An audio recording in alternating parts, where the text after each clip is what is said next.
Good morning everybody. We're just in the pedal shop here in Runaway Bay in sunny Queensland. So we have a product today called StrikeHold. It's got many applications. However, one of its specialist applications is bicycles.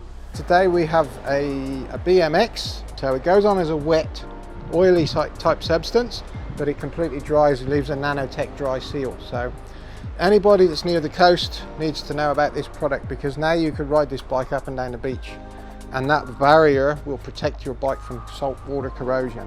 You can pretty much do everything with this product, including the metal, the plastics, the leathers, cables. You can even do your tires. We absolutely stay away from the brakes because it will lubricate the brakes, which we don't want.